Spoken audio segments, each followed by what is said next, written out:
diversos niveles educativos tenían esas limitaciones que yo le acabo de plantear y esta que presento aquí. O sea, cuando se hacían los informes, esos informes tradicionales, se concentraban en el sector público, dejaban a un lado todo lo que le mencioné, sin existir suficiente información sobre el gasto privado y sobre los aportes de los donantes. También, al analizar el gasto público, con frecuencia se tomaba en consideración el gasto del Ministerio de Educación, obviando otros gastos financieros.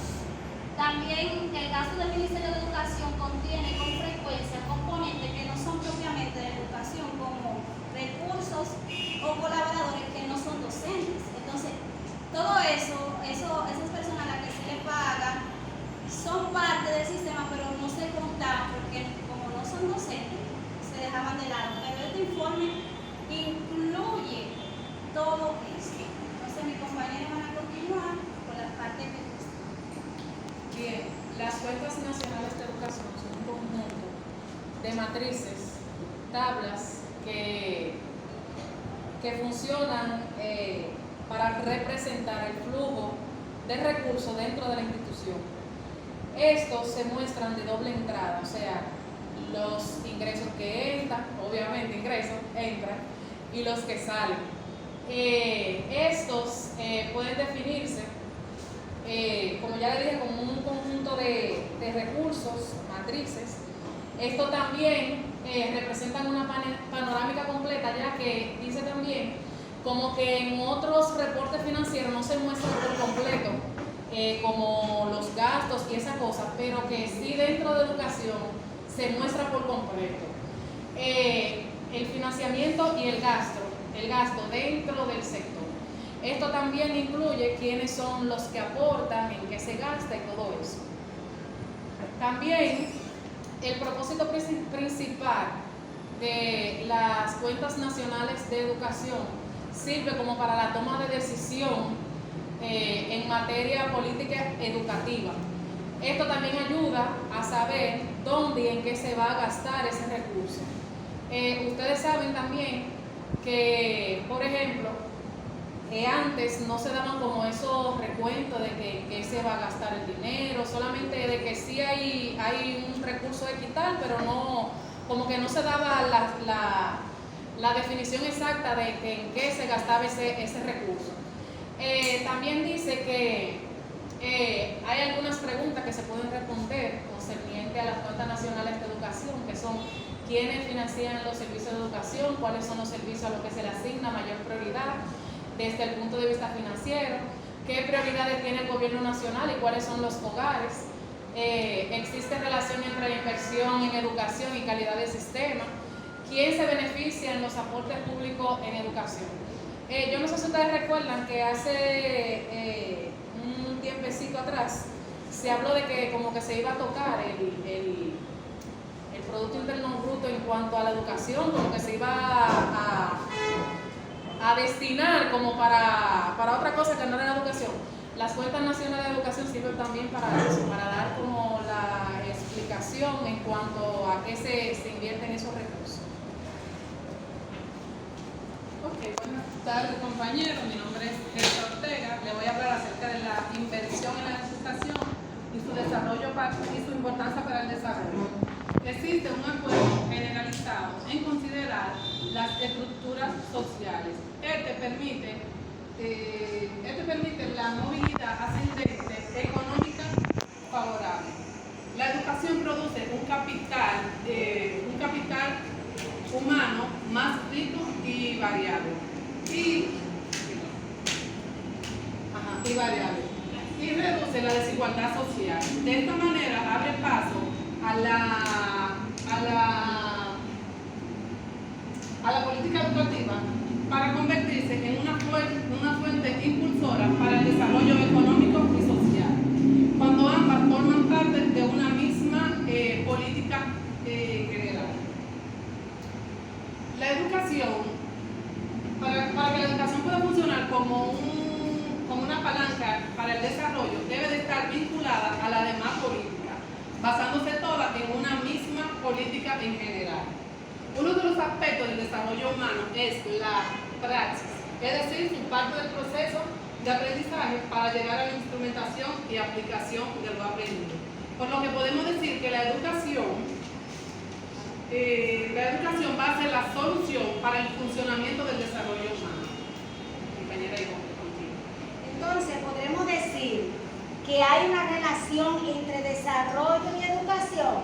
Bueno, es muy compleja.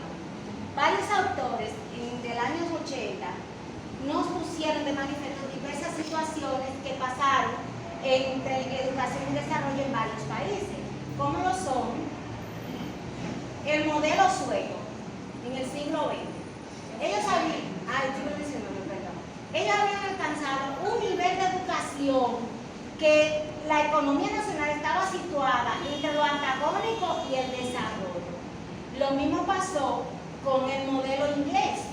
La revolución industrial, esta no necesitó que la educación fuera una forma de hoy en día. También pasamos por el modelo alemán. Esta educación fue muy importante porque fue primaria, ya que estaba orientada hacia la formación profesional y jugó un papel muy importante en el crecimiento económico de ese país.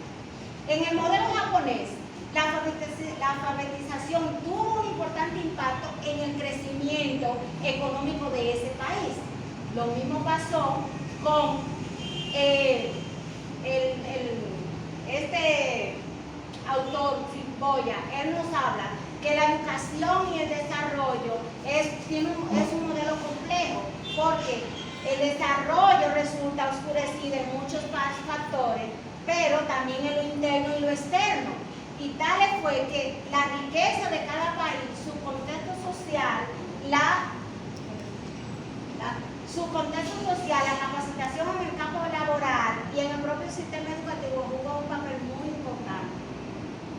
Entonces, podemos decir que el desarrollo humano en los años, tanto en la educación y el desarrollo, tuvo en los años 70 que el sistema se desarrolló en la educación y fue como un proceso de aprendizaje donde la aplicación de lo que se aprendía mejoraba su calidad de vida, y esto hizo que hubo un crecimiento muy favorable en ese tiempo. Buenas tardes, compañeros. Continuando con lo que expresaba Ivonne sobre lo de la relación entre educación y desarrollo. Se dice que en los años 80 era como difícil ver esta relación que existía en lo que es educación y desarrollo. Pero con el transcurrir de los tiempos, el pasar de los años, se ha considerado la educación como un eje fundamental en el desarrollo de los países, razón por la cual se ha desarrollado una serie de cumbres y reuniones para abordar el tema de la educación, como lo es la conferencia de John Tian UNESCO en Tailandia en el año 1990. Esta marcó un hito en lo que es el diálogo internacional sobre el lugar que ocupa la educación en la política de desarrollo humano. Es importante destacar que allí se pretendió conseguir un vínculo en lo que es el derecho a la educación y las oportunidades, asociándola también, tratando de asociarlo también con lo que es con lo que son los aspectos sociales, económicos y culturales. Y llegaron a la conclusión de que la educación era la solución a todos estos problemas, es decir, de carácter social, económico y cultural. Viendo todo el documento en la página de la UNESCO, que habla sobre esta conferencia, dice que ellos reconocieron que la educación puede contribuir a lograr un mundo más sano, más seguro, más próspero, ambientalmente puro, y que al mismo tiempo favorece el progreso social, económico y cultural, y también la relación de cooperación internacional. Por lo que vemos que en esta conferencia de Yotke hubo consideraciones importantísimas entre lo que es la educación como un ente de desarrollo económico. Seguimos. También hubo una comisión económica para América Latina. Esto fue en el año 1990 también, y esta consistió en el desarrollo de una propuesta de actuación para favorecer las vinculaciones sistémicas entre educación, conocimiento y desarrollo económico. Seguimos viendo esa relación que existe entre la educación y desarrollo, esta vez agregando el componente del conocimiento. Es importante, también hubo una cumbre social en Copenhague en el año 1995. En esta cumbre se planteó la urgencia de establecer prioridades de la educación bien definidas y además de esto, de invertir con eficacia en sistemas de enseñanza y capacitación.